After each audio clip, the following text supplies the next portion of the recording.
Hello, my name is Nathan Mertzky, and this is my channel, The Digital Scribe. Today I'm making a video on what is a role-playing game. A lot of people I talk to that don't already know what a role-playing game is, or have not played a tabletop role-playing game, oftentimes don't really understand what it is. Unlike other games, in a role-playing game, you don't really worry about winning or losing. Instead, it's all about the story. Role-playing games come in all different genres and can exist and tell any sort of story that you can think of. Think of any movie, TV show, or book that you've ever encountered, and you can do that as a role-playing game. And the players of a role-playing game control a character in the game. Each player controls his own character. Uh, this character might have been created by the player or might have been created beforehand, and the player takes on the character, kind of like an actor being assigned a role in a story. The game master is the person who narrates the events and the surroundings that the game takes place in. He also controls all the other characters in the story that aren't controlled by one of the players, and he also interprets the rules of the game and might even come up with his own rules as necessary. The game itself can be broken up into two main things: the rule set and the setting. The rule set defines what a character's capabilities are. A lot of characters are defined by various statistics, which might be similar if you've played any other type of game, things like strength or dexterity or intelligence, and or maybe certain skills like sword fighting or running or computer skill. It also defines how to determine success or failure for various actions. A lot of games utilize some sort of dice roll. There are some role-playing games that use cards, either specially made cards, standard playing cards, or tarot cards. A lot of rule sets will also give the game master further advice on how to run the game, both in the scope of a single session as well as over the course of a ongoing campaign. And then finally, you have the setting. That is just like where the story takes place. It could be in the real world, either in the past, or present, or even a prospective future, or it might be in some sort of make believe universe like The Lord of the Rings or The Chronicles of Narnia, or even like The Legend of Zelda. You can, a lot of GMs like to create their own setting. Uh, there's a lot of published RPG material that describe various game settings that you can place a campaign in, as well as you can just pick any book, TV show, movie, or some other game and set a role playing game in that. A RPG campaign lasts for as long or as short as players want. Some games are only just one session, and then sometimes you can have an ongoing campaign that can last years. There are some campaigns that have lasted decades. Ultimately, how much you do it and to what extent is up to you. Sessions can be only like 1 or 2 hours. 2 to 4 is probably more common, but especially when you have like a free weekend, some groups will do like 8 hour sessions or even longer. And again, it's what is convenient for your group. Some groups meet every week. Some groups meet once every 2 weeks. Some groups meet once a month. Some groups just meet whenever they can. Again, totally up to you. Um, just to give you an example of the broad range of role playing games out there, the simplest role playing game is definitively a free system called Roll for Shoes. Here's an example of the website, and literally right there is the rules. There's a couple links up here for additional material that might help, and optional material that um, you can add in to add a little bit more to it. But I've run this system multiple times, sometimes even just for a couple hours at a Subway with a friend. And that's a great way of just, if you have a spare minute and you want to play and you don't really have much preparation, this game, all you need is some six-sided dice, a pencil, and something to write on.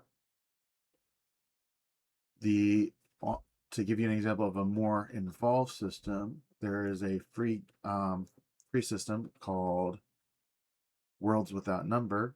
It's a fancy role playing game, kind of like Dungeons and Dragons. This is the free version of the system, and it's 352 pages.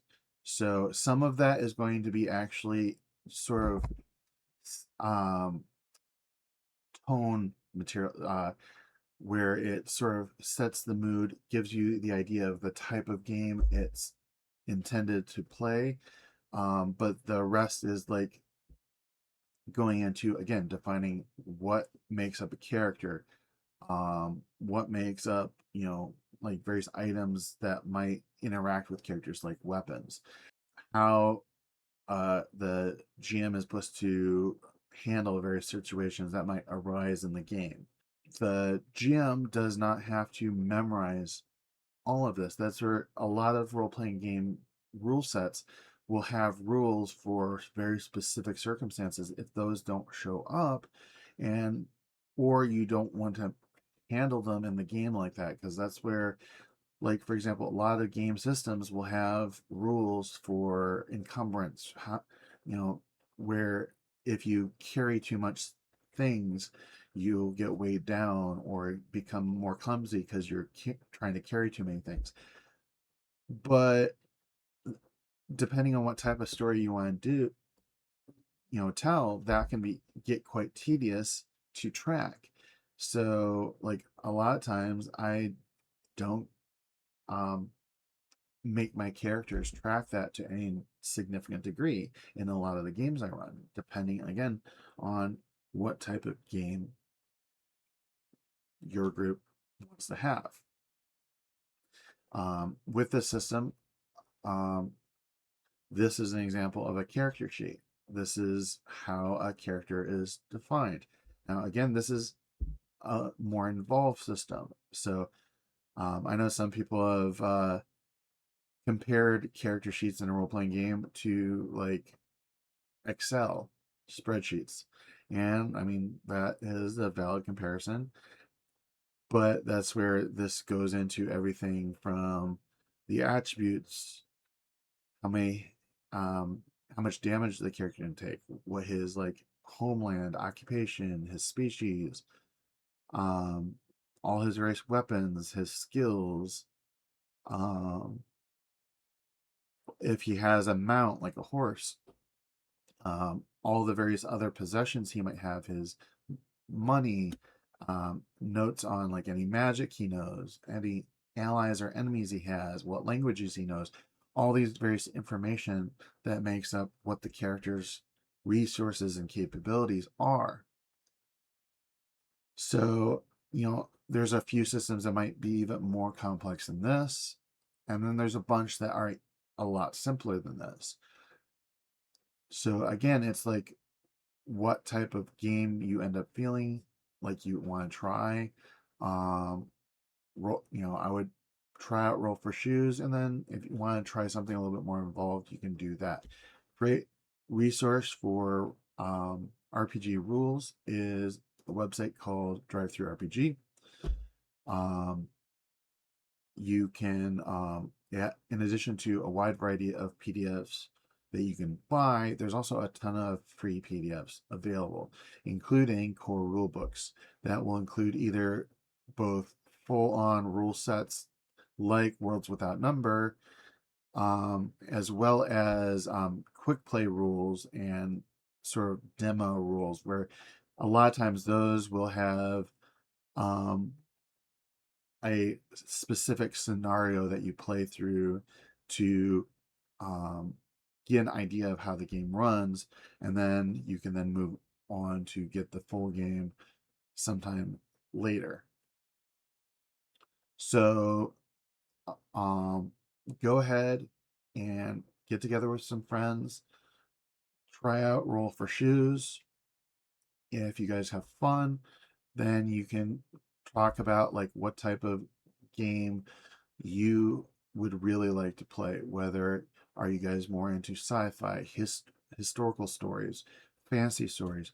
Do you want to go more role play heavy, where you might have like a game of political intrigue where there's a lot of talking and scheming, but not necessarily a huge amount of rolls of the dice?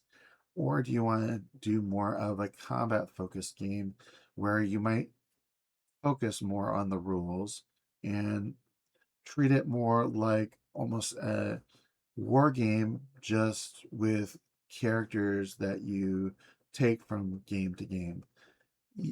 You can do all sorts of things like that or something completely different. The great thing about role playing games is you can really play how you want. There's no real right or wrong way to play a role playing game.